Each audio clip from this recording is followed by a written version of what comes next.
11वीं की पढ़ाई आ गई थी। 11वीं सबसे बड़ी जिंदगी की मेरी मिस्टेक है, 11वीं साइंस उठा ली मैंने, ठीक है। सबसे बड़ी उठाई गई, मतलब प्रेशर में आके हाँ ठीक है क्या ही हो जाएगा, ले लूंगा, आई मैनेज करके मैंने लोग देख लेंगे, है भाई तेज कर लेगा सब सही। वो नहीं हुआ सही, ठीक है, वहां होगी थोड़ा पोपट हो गया मेरा, बस और क्या मतलब। तो मुझे नहीं लगता कि आप में से कोई भी एक ऐसी गलती करना चाहता है जो कि इस लड़के ने करी थी, जिसके लिए बाद में आपको पछताना पड़े। ये आपके पास सबसे सही समय है जो आपके करियर चॉइस के लिए बहुत ज्यादा इंपॉर्टेंस लेके आता है। जस्ट अभी अभी आपके 10th के एग्जाम खत्म हुए हैं और बहुत ज्यादा कंफ्यूजन फैली हुई है कि किस स्ट्रीम को चूज करना चाहिए, कौन सी स्ट्रीम आपके लिए अच्छी है, कॉमर्स कैसा रहेगा, साइंस कैसा रहेगा, आर्ट्स में जाते हैं तो आपका करियर ऑप्शन क्या अवेलेबल है। तो ये सारी की सारी कंफ्यूजन आपको आज की इस वीडियो में दूर हो जाएगी। इस वीडियो के अंदर जो मेन मेरा फोकस है वो आपको ये बताने का है कि what are the career options available after 12th commerce and आप 10th के बाद कॉमर्स क्यों लो। ये सारी की सारी डिटेल्स आपको इस वीडियो के अंदर मिल जाएंगी। तो इस वीडियो को पूरा लास्ट तक देखो, आपको पता चलेगा कॉमर्स के बाद कितना वास्ट एरिया आपके पास अवेलेबल है। जो एक मिथ आपके अंदर बैठी हुई है कि कॉमर्स के बाद स्कोप ही क्या है, हम जनरली किससे पूछते हैं कॉमर्स क्यों नहीं ली, स्कोप ही क्या था। तो ये सारी चीजें इस वीडियो के अंदर आज खत्म हो जाने वाली हैं और उन सबको जवाब मिल जाएगा जो ये सोचते हैं कि कॉमर्स के बाद स्कोप ही क्या है। एक बात बहुत ही ध्यान से समझो कि एक इंसान चाहे जितना भी बड़ा इंजीनियर बन जाए, डॉक्टर बन जाए, कितना बड़ा एस्ट्रोनॉट बन जाए, जब तक एक कॉमर्स का ग्रेजुएट, कॉमर्स का एक बंदा उसकी सैलरी नहीं साइन करेगा तब तक उसको सैलरी भी नहीं मिल सकती है। तो importance of commerce subject is very high and very demanding. So whenever you are choosing something in your life, बहुत इंपॉर्टेंट होता है पहले ये जानना कि उसके क्या प्रोज है, क्या कॉन्स है। और आपको ये तभी पता चल पाएगा जब आप उस चीज को अच्छे से समझोगे। तो बेसिकली हमारी जो लाइफ होती है वो बी और डी के बीच में होती है। B stands for birth and D stands for death, और बी और डी के बीच में होता है सी विच इज चॉइस। सो हमारी लाइफ हमारे सामने काफी सारे चॉइसेस रखती हैं।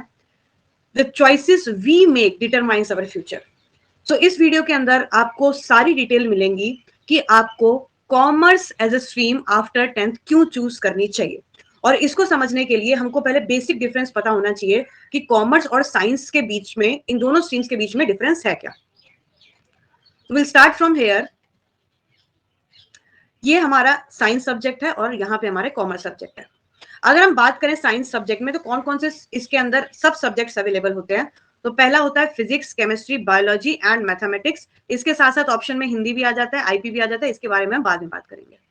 कॉमर्स स्ट्रीम के अंदर जो 3 कोर सब्जेक्ट होते हैं ये नए होते हैं सबके लिए, economics, business and accountancy. Mathematics दोनों में कॉमन होता है और जो मैथमेटिक्स का सिलेबस साइंस स्ट्रीम के बच्चों के लिए होता है, सेम मैथमेटिक्स का सिलेबस कॉमर्स स्ट्रीम के बच्चों के लिए भी होता है। कोई भी मैथमेटिक्स सब्जेक्ट में डिफरेंस नहीं होता है। अब साइंस किन बच्चों को लेनी चाहिए? साइंस वो बच्चों को लेनी चाहिए जिनको इंजीनियरिंग, टेक्नोलॉजी या मेडिकल रिलेटेड स्ट्रीम में अपना करियर बनाना है।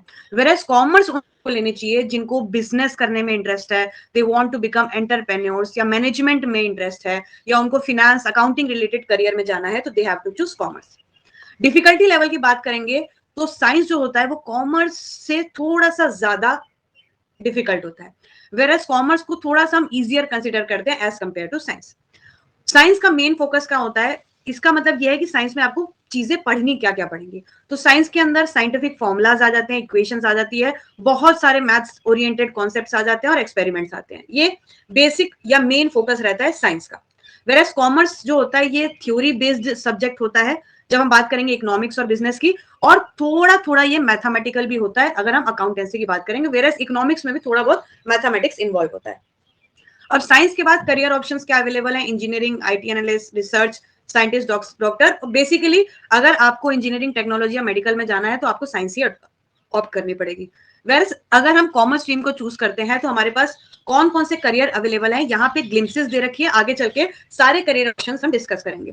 If you want to become manager, CA, chartered accountant, CS, company secretary, economist, research associate, और n numbers of career options यहाँ पे अवेलेबल होंगे जो कि आगे हम डिस्कस करेंगे। अब हम बात करते हैं कि क्या क्या कोर्सेज अवेलेबल है आफ्टर साइंस। तो वैसे तो बहुत सारे कोर्सेज अवेलेबल हैं, लेकिन यहाँ पे मैंने 4 मेंशन किए हुए हैं, that is BTech, MBBS, B, BSc. और कॉमर्स के लिए बीकॉम हो जाता है, जिसके बाद हम एमकॉम, एमबीए कर सकते हैं, BCA bachelors in computers, BMS हो जाता है, बीबीएस हो जाता है, BBA bachelor in business administration, इसके बाद भी हम एमबीए कर सकते हैं। ठीक है, तो काफी सारे करियर ऑप्शंस अवेलेबल हैं कॉमर्स में भी और साइंस में भी। ये आपकी चॉइस है कि आप कौन सा स्ट्रीम सिलेक्ट करते हैं। यहाँ पे मेन जो फोकस था मेरा बताने का कि डिफरेंस क्या है, ताकि आपको क्लैरिटी मिल जाए कि आपको करियर किस फील्ड में बनाना है और उसके अकॉर्डिंग आप जो 10th के बाद आपको स्ट्रीम चूज करनी है वो आप चूज कर सकते हैं।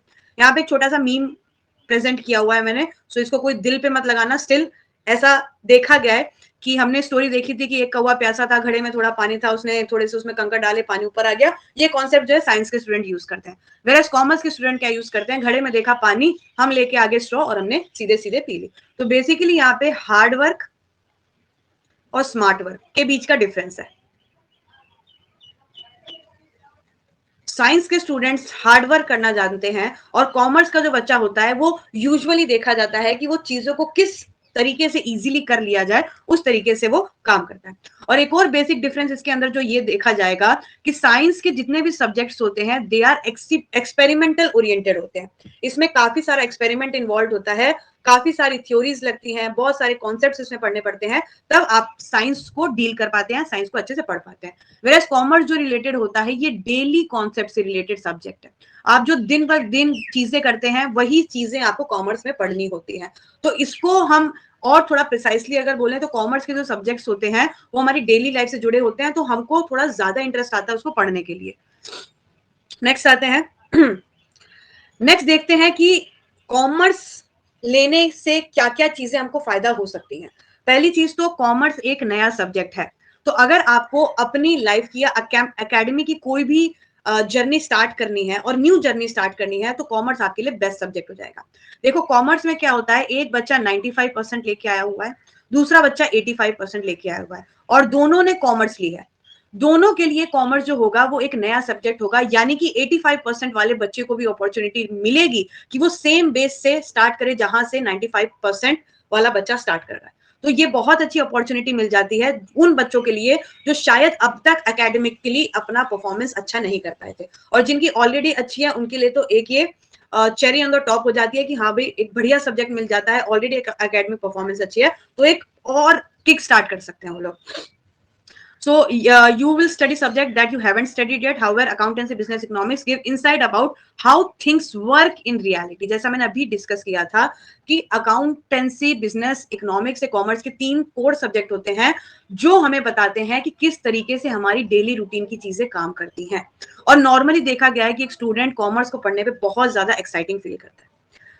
नेक्स्ट चीज की कॉमर्स पढ़ने से हमारे अंदर की जो एंटरप्रेन्योरशिप स्किल्स हैं वो भी डेवलप होते हैं। अगर कोई बच्चा बिजनेसमैन या बिजनेस वीमेन बनना चाहता है तो कॉमर्स एक ऐसा सब्जेक्ट है जिसके थ्रू वो सारी जानकारी, किस तरीके से बिजनेस स्टार्ट होता है, क्या चीजें उसमें यूज होती हैं, कैसे फिनेंस लगाया जाता है, किस तरीके से रिसोर्सेज को यूज किया जाता है, कैसे कम पैसों में काम बनाया जाता है, सारी चीजें कॉमर्स में सिखाई जाती हैं। After 10th commerce streams include combination of subjects which deal with specialization. तो इसके अंदर आपको स्पेशलाइजेशन करने का भी मौका मिलेगा। Based on the subject candidate gets various courses. अभी बहुत बच्चों को ऐसा लगता है कि कॉमर्स ले लिया केवल बैंकिंग में स्कोप है, ऐसा नहीं है। कॉमर्स लेने के बाद आपका जो एरिया ऑफ करियर है वो बहुत ही ज्यादा ब्रॉड हो जाता है। ये आगे आपको धीरे धीरे वीडियो में पता चलेगा कि किस तरीके से कॉमर्स आपको हेल्प करता है आपके लिए n numbers of career options खोलने के लिए। Moreover the commerce stream offers management courses. अगर कोई बच्चा है जिसको मैनेजमेंट कोर्सेज करने में बहुत ज्यादा इंटरेस्ट है, जैसे होटल मैनेजमेंट हो गया, इवेंट मैनेजमेंट हो गया, बड़ी बड़ी कॉर्पोरेट इवेंट्स होते हैं उसको मैनेज करना, बहुत सारी उसमें प्लानिंग लगती है, सारी चीजें कॉमर्स के बच्चे ही करते हैं normally. Media management, management, fashion designing भी इसके अंदर आ जाती है, मार्केटिंग मैनेजमेंट जो कि आजकल बहुत ही ज्यादा चल रही है in the name of digital marketing. अभी ऐसा कोई भी ब्रांड नहीं है जो कि डिजिटल मार्केटिंग पे फोकस नहीं कर रहा है, तो ये भी एक एरिया है जो कि बहुत ही ज्यादा डिमांडिंग है और इसमें डिमांड जो होती है वो कॉमर्स ग्रेजुएट्स की ही होती है। Also many companies like BPO. BPO क्या है? Business process outsourcing, and KPO is knowledge process outsourcing. ये आपको धीरे धीरे पता चलेगा कि ये दोनों चीजें क्या होती हैं और इसके लिए नॉर्मली कॉमर्स बैकग्राउंड से बच्चे ही सिलेक्ट किए जाते हैं। ठीक है, और लास्टली जो आपको ध्यान रखना है कि इकोनॉमी अप हो या डाउन हो, कॉमर्स सब्जेक्ट्स का जो डिमांड रहता है ये ऑलवेज हाई रहता है। Demand for commerce subject always remain in the market. तो ये तो चीजें हमने समझ ली कि भाई कॉमर्स क्यों लेनी चाहिए, क्या क्या सब्जेक्ट्स अवेलेबल होते हैं, ये सारी चीजें हमने देख ली। अब थोड़ा सा और डीप में सब्जेक्ट्स के बारे में देख लेते हैं ताकि आपको एक आउटलाइन, एक ओवरव्यू मिल जाए कि क्या क्या चीजें आपको 11th या 12th में कॉमर्स सब्जेक्ट्स में पढ़नी पड़ेंगी इसमें आ जाता है कि अगर 11th कॉमर्स की हम बात करेंगे तो मैंडेटरी जो सब्जेक्ट होते हैं, ये 4 मैंडेटरी सब्जेक्ट होते हैं। पहला होता है अकाउंटेंसी, दूसरा होता है बिजनेस स्टडीज, तीसरा होता है इकोनॉमिक्स एंड इंग्लिश। ये मैंडेटरी सब्जेक्ट्स होते हैं। और अगर ऑप्शन की बात करेंगे तो ऑप्शंस में हमारे पास आ जाता है, ये ऑप्शंस वाले सब्जेक्ट है हमारे पास। ऑप्शंस में आ जाता है आईपी, मैथमेटिक्स, और काफी सारे सेंट्रल गवर्नमेंट के स्कूल्स हैं, जैसे एपीएस हो गया, केवी हो गया, ये सारे स्कूल्स हैं, इसमें एक ऑप्शन और हिंदी का भी दे देते हैं। और फिजिकल एजुकेशन एक ये ऑप्शनल सब्जेक्ट होता है, जरूरी नहीं आपको लेना है। फिजिकल एजुकेशन के साथ आर्ट एंड क्राफ्ट भी आ जाता है इसके अंदर, ठीक है। तो ये ऑप्शनल सब्जेक्ट होता है, आपका लेना नहीं लेना आपकी मर्जी होती है, लेकिन ये वाला जो ऑप्शन है इसमें से एक तो आपको चूज करना ही पड़ेगा। अब आते हैं हम लोग 12th कॉमर्स में। 12th कॉमर्स में कौन कौन से सब्जेक्ट्स आ जाते हैं, तो इसमें भी 4 सब्जेक्ट्स होते हैं, मैंडेटरी होते हैं। Economics, business studies, accountancy and English, ये मैंडेटरी सब्जेक्ट होते हैं। और फिर ऑप्शन में यहाँ पे भी हिंदी आ जाता है आपके पास, आईपी, मैथमेटिक्स एंड हिंदी। और वही physical education and art and craft, ये प्योरली आपका रहता है ऑप्शनल, इसको आप सिलेक्ट कर भी सकते हो, नहीं भी कर सकते हो। तो ये सब्जेक्ट्स आपको 11th commerce and 12th commerce में पढ़ने होंगे अगर आप commerce as a stream choose करते हो आफ्टर 10th। अभी इन सब के बारे में तो सारे लोग ही फेमिलियर होंगे कि ये कौन है, और इनके बारे में जानना हमको बहुत ज्यादा जरूरी क्यों है वो अभी आप समझ जाएंगे। तो ये सारे लोगों को अभी रिसेंटली हम लोगों ने शार्क टैंक में देखा था, और ये बहुत बड़े बड़े एंटरप्रेन्योर्स हैं, बिजनेस पर्सन है। अगर हम इनका बैकग्राउंड देखेंगे तो अगर हम इन सब की बात करेंगे और इनका एजुकेशन क्वालिफिकेशन देखेंगे तो ये सारे के सारे कहीं ना कहीं कॉमर्स बैकग्राउंड से ही निकल के इतने बड़े एंटरप्रेन्योर से बिजनेसमैन बने। अश्नीर ग्रोवर ने एमबीए किया हुआ था, Vinita Singh again MBA, Namita Thapar is chartered accountant CA, Aman Gupta is chartered accountant CA, Piyush Bansal जो कि लेंसकार्ट के को फाउंडर हैं, पीयूष बंसल ने किया हुआ था management program for entrepreneurs and family business, जिसको हम लोग शॉर्ट फॉर्म में एमपीईएफबी भी बोलते हैं। तो ये भी एक अगेन कॉमर्स बैकग्राउंड से ही थे। Anupam Mittal has completed his business degree from Boston college, तो इन्होंने भी बिजनेस की डिग्री की हुई थी अपनी।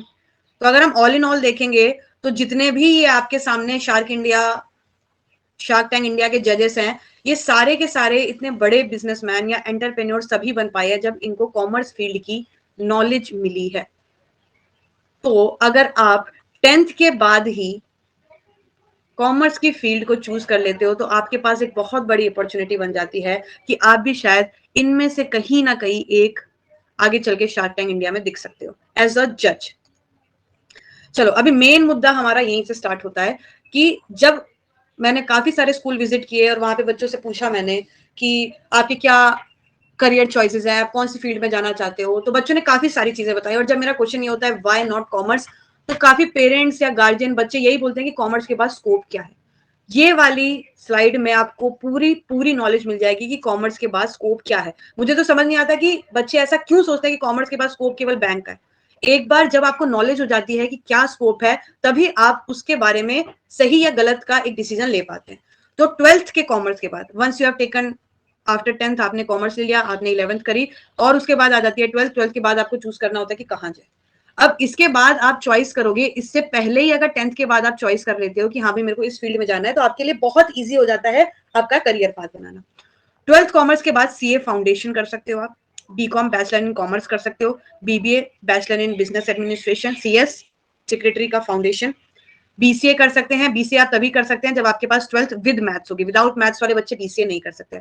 बैचलर्स इन आर्किटेक्ट भी कर सकते हैं, तो कॉमर्स के बाद आप आर्किटेक्ट में भी जा सकते हैं। इसके अलावा आप डिप्लोमा इन एजुकेशन भी कर सकते हैं या फिर कॉल सेंटर। यहाँ पे ये बात आ जाती है बीपीओ एंड केपीओ की। तो कॉल सेंटर्स की जो जॉब होती है इनको ही बीपीओ एंड केपीओ बोला जाता है, business process outsourcing and knowledge process outsourcing. अभी बीकॉम लेने के बाद पहली बात तो आजकल बीकॉम में भी बहुत ज्यादा स्पेशलाइजेशन आ गया है कि बीकॉम आप जनरली भी कर सकते हो, या फिर आप बीकॉम फिनेंस से कर सकते हैं, बीकॉम आप मार्केटिंग मैनेजमेंट से कर सकते हैं, या फिर आप बीकॉम बैंकिंग मैनेजमेंट से कर सकते हैं, या फिर आप बीकॉम आईएसएम से कर सकते हैं। बीकॉम के बाद क्या क्या ऑप्शंस अवेलेबल होते हैं ये भी हम लोग देख लेते हैं, ठीक है। बीकॉम जो होता है ये 3 इयर्स का कोर्स होता है, बीबीए 3 इयर्स का कोर्स होता है। तो मेनली जो होते हैं बच्चे यही ऑप्ट करते हैं। बीकॉम के साथ साथ सीए फाउंडेशन है, सीएस फाउंडेशन वाला भी कोर्सेज करते रहते हैं, तो ये साथ में भी हो जाता है। इसको कोई अलग अलग से करने की जरूरत नहीं है कि सीए आप अलग से कर रहे हो, उसके बाद सीए करने के बाद आप बीकॉम कर रहे हो, या फिर बीकॉम आप कर रहे हो उसके बाद आप सीए कर रहे हो। तो बीकॉम के साथ साथ भी सीए हो जाता है। ये आपकी कैपेबिलिटी पे डिपेंड है कि आप किस तरीके से अपना टाइम को मैनेज करते हो। अच्छा, एमबीए करने के बेटा दो तरीके होते हैं, एक आप बीबीए के बाद भी कर सकते हो, 3 साल आपने बीबीए किया, उसके बाद आपने 2 साल का एमबीए कर लिया, वेराज बीकॉम के बाद भी आप एमबीए कर सकते हो, ठीक है। सो बीबीए अगर आपको एमबीए करना है तो बीकॉम और बीबीए आपकी चॉइस है, आप कोई भी ऑप्शन यहाँ से चूज कर सकते हो। नेक्स्ट आता है कि आप बैंकिंग की भी तैयारी कर सकते हो, जिसमें आप पीओ बन सकते हो, क्लर्क बन सकते हो, ये सारी कॉम्पिटिटिव एग्जाम्स देने के बाद आप बैंक भी ज्वाइन कर सकते हो आफ्टर 12th कॉमर्स। अगर आपको लॉ में इंटरेस्ट है तो you can do LLB also, BCom के बाद आप एलएलबी भी कर सकते हो या फिर एलएलएम कर सकते हो, जो कि लॉ के लिए होता है। और लॉ करने के लिए अच्छा कॉलेज आपको मिल जाए, इसके लिए आप क्लैट का एग्जाम भी दे सकते हो, ठीक है, क्लैट का एग्जाम होता है। वेरस एमबीए करने के लिए भी आपको कैट का एग्जाम देना होता है। अगर आप अच्छे कॉलेज से एमबीए करना चाहते हो, आईआईएम से करना चाहते हो, सिम्बायोसिस से करना चाहते हो, तो स्नैप का एग्जाम आपको लिखना होता है। ये आगे वीडियोस आएंगी, उसमें आपको पता चलेगा कि कौन सा एग्जाम देने से कौन सा करियर आपका सेट हो सकता है, ठीक है। बीकॉम करने के बाद भी आप सीए कर सकते हो, यहाँ पे बीकॉम करने के साथ साथ भी सीए हो सकता है, बीकॉम करने के बाद भी सीए हो जाता है। देन बीकॉम के बाद आप बीएड भी कर सकते हो, लेकिन अच्छा ऑप्शन आपके पास तब अवेलेबल होगा जब आप बीकॉम के बाद पहले एमकॉम करो और उसके बाद आप बीएड करेंगे। ऐसा क्यों होता है, इसका रीजन मैं आपको बताती हूँ कि क्यों ऐसा बोला जाता है कि बीकॉम के बाद आपको एमबीए करना, एमकॉम करना है। देखो, कॉमर्स की फील्ड की जानकारी आपको 12th क्लास से स्टार्ट होती है, तो 11 से स्टार्ट होती है, 11th आता है, 12th आता है, यहाँ पे आपके हो गए 2 साल, और फिर आपका बीकॉम का ये हो जाता है 3 साल। तो बेसिकली कॉमर्स की नॉलेज आपको 5 साल की होती है यहाँ पे, ठीक है। वेरस अगर आप साइंस की बात करेंगे, क्यों ऐसा बोला जाता है कि बीएससी के बाद हम बीएड कर सकते हैं, बीएससी के बाद बीएड क्यों कर सकते हैं, क्योंकि अगर हम साइंस को देखेंगे तो क्लास 6 से ही हमारी जो साइंस की बेस होता है या साइंस की जो नॉलेज होती है क्लास 6 से लेके स्टार्ट हो जाती है। तो क्लास 6 से लेके क्लास 12 ये 6 साल ये हो गए, बीएससी के आपके 3 साल हो गए, 6-3-9 साल यहाँ पे आपके साइंस की फील्ड को जानने में लग जाते हैं। वेरस बीकॉम तक आते आते आपको कॉमर्स की जो जानकारी होती है 5 साल की होती है, इसलिए बोला जाता है कि 2 साल का एमकॉम और कर लेना चाहिए ताकि और थोड़ी डीप नॉलेज हो जाती है। तो 5+2 ये 7 ईयर्स का आपको पूरा एक नॉलेज हो जाती है कॉमर्स की, क्योंकि जब आप टीचर बनते हो तो आपके ऊपर एक बहुत बड़ी रिस्पॉन्सिबिलिटी होती है कि आप स्टूडेंट को अच्छे से गाइड करो या उसको प्रॉपर नॉलेज दो। तो नॉलेज जो होती है वो जितना ज्यादा टाइम आप उस सब्जेक्ट में लगाओगे उतना ज्यादा आपको मिलेगी। तो ऐसा आपकी चॉइस भी है कि आप बीकॉम के बाद बीएड कर सकते हो, बट रिकमेंड ये किया जाता है या सजेस्ट ये किया जाता है कि बीकॉम के बाद 2 साल एमकॉम करो, फिर आप बीएड या फिर एमएड जो भी आपको करनी है यू कैन डू दैट, ठीक है। नेक्स्ट आते हैं हम लोग नेक्स्ट ICWAI, जिसको आजकल CMA बोला जाता है, ये कोर्स भी आप कर सकते हैं। लाइब्रेरियन का कोर्स आप कर सकते हैं, CS export import international business जिसको बोलते हैं, इसमें डिप्लोमा कर सकते हैं। आप MCA कर सकते हैं, MCA BCA के बाद होती है, बेसिकली बीकॉम के बाद भी MCA कर सकते हैं, और MCM कर सकते हैं। दोनों कंप्यूटर कोर्सेज होते हैं। अगर आपको सॉफ्टवेयर की जॉब करनी है, ये भी बहुत बड़ा एक मिथ होता है कि भाई कॉमर्स के बच्चे जो है वो सॉफ्टवेयर इंजीनियरिंग में नहीं जा सकते। 120% जा सकते हो आप, आपको सॉफ्टवेयर जॉब्स मिल सकती हैं। यूपीएससी का आपको अगर एग्जाम देना है, then also you can give exam after opting commerce in 11th and 12th class. आपको टैली के कोर्सेज करने हैं वो भी आप कर सकते हैं। एंड एक बहुत अच्छा ऑप्शन आपके पास जो अवेलेबल होता है ये होता है इंडियन मिलिट्री ज्वाइन करने का। आप इंडियन मिलिट्री को भी ज्वाइन कर सकते हैं after doing graduation from commerce. और ये किस तरीके से कर सकते हैं, ये डिस्क्रिप्शन में मैंने एक लिंक डाल दी है, वहां पे पूरी तरीके से मैंने एक्सप्लेन किया है कि कॉमर्स का ग्रेजुएट या फिर कॉमर्स का जो स्टूडेंट है, कॉमर्स का स्टूडेंट आफ्टर 12th भी मिलिट्री ज्वाइन कर सकता है, आफ्टर ग्रेजुएशन भी मिलिट्री ज्वाइन कर सकता है, आफ्टर पोस्ट ग्रेजुएशन भी मिलिट्री ज्वाइन कर सकता है। मिलिट्री यानी कि आर्मी अगर आपको ज्वाइन करनी है, एयरफोर्स आपको ज्वाइन करनी है, या आपको नेवी ज्वाइन करनी है, आपके लिए तीनों ऑप्शंस अवेलेबल है। कोई अगर आपको बोले कि कॉमर्स के बाद आप डिफेंस सर्विसेज नहीं कर सकते हैं, तो ये आपको जानना बहुत जरूरी है कि आफ्टर 12th कॉमर्स आप डिफेंस की सर्विस 120% कर सकते हैं। जो ये बोलता है वो सबसे बड़ा बेवकूफ है कि वो नहीं कर सकते हैं।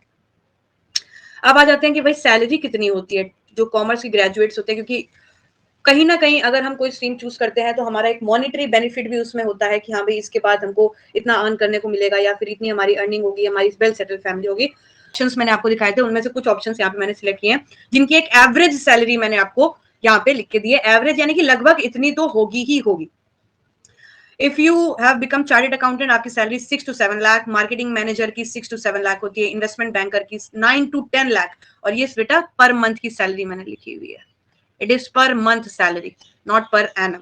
ह्यूमन रिसोर्स मैनेजर जिसको हम लोग HR मैनेजर भी बोलते हैं, इनकी सैलरी, इनका काम क्या होता है, इनका काम होता है लोगों को जॉब देना।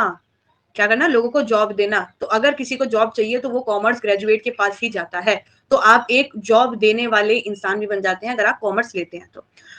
CFA फाइनेंशियल एनालिस्ट जो होते हैं, ये बड़ी बड़ी कंपनियों का फाइनेंस देखते हैं, कहाँ से पैसा आना चाहिए, कहाँ पे इन्वेस्टमेंट करना चाहिए, ये सारी चीजें देखते हैं। इनकी एवरेज पैकेज जो होता है पर मंथ का 12 लाख का होता है। Certified public accountant 7 to 9 lakh की सैलरी होती है।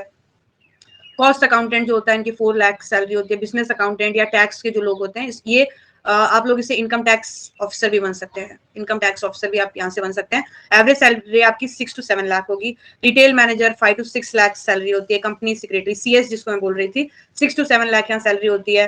पर्सनल फाइनेंशियल एडवाइजर, जो बड़े बड़े बिजनेसमैन होते हैं उनको फाइनेंस की नॉलेज इतनी नहीं होती है कि कैसे पैसा, कहाँ पे पैसा इन्वेस्ट करना चाहिए। आपने बहुत सुना होगा क्रिप्टो करेंसी के बारे में, आपने सुना होगा, आपने स्टॉक मार्केट के बारे में सुना होगा, आपने फॉरेक्स के बारे में सुना होगा, फॉरेन एक्सचेंज मार्केट। ये सारी की सारी मार्केट जो होती है वो पूरे प्योरली फिनेंस पे ही डिपेंड होती है, और फिनेंस की नॉलेज कॉमर्स के ग्रेजुएट से ज्यादा अच्छी शायद किसी के पास होती नहीं होगी। रिसर्च एनालिस्ट की बात करेंगे तो इनकी सैलरी जो होती है वो 3 to 4 लाख पर मंथ की होती है। चीफ एग्जीक्यूटिव ऑफिसर इनकी जो सैलरी होती है 24 लाख की होती है। और अगर आपका बिजनेस चल गया, आप एंटरप्रेन्योर्स बन गए, जैसे कि हमने शार्क टैंक इंडिया के जजेस को देखा था, अमन गुप्ता हो गए, पीयूष बंसल हो गए, सारे लोग, इनकी जो नेट वर्थ है पर मंथ की बेटा सैलरी 1 करोड़ से लेके 1.5 करोड़ तक की होती है। 1 करोड़ से लेके 2 करोड़ तक की एवरेज इनकी बता रही हूँ मैं सैलरी होती है। तो ये क्लैरिटी मिलना आपको बहुत ज्यादा जरूरी है कि करियर ऑप्शंस अवेलेबल हैं आफ्टर 12th। और यहाँ पे आपको सबसे बड़ी चीज जो ध्यान रखने वाली है कि आप अपनी चॉइस किस तरीके से बना रहे हैं। I am not misguiding you in any way कि आपको साइंस क्यों नहीं लेनी चाहिए या कॉमर्स क्यों लेनी चाहिए। मेरा बेसिक पर्पस जो है वो ये बताना है कि कॉमर्स में बहुत ज्यादा करियर ऑप्शंस अवेलेबल हैं जिसको आप ऑप्ट कर सकते हैं। एक बहुत ही ब्राइट फ्यूचर आपके सामने कॉमर्स फील्ड में रखा हुआ है जो कि डिमांडिंग भी है। अगर आप सही टाइम पे बेटा सही चॉइस ले लेते हैं तो शायद आप आज से ही अपना एक प्रोफेशनल करियर जो है उसकी स्टार्ट कर देंगे।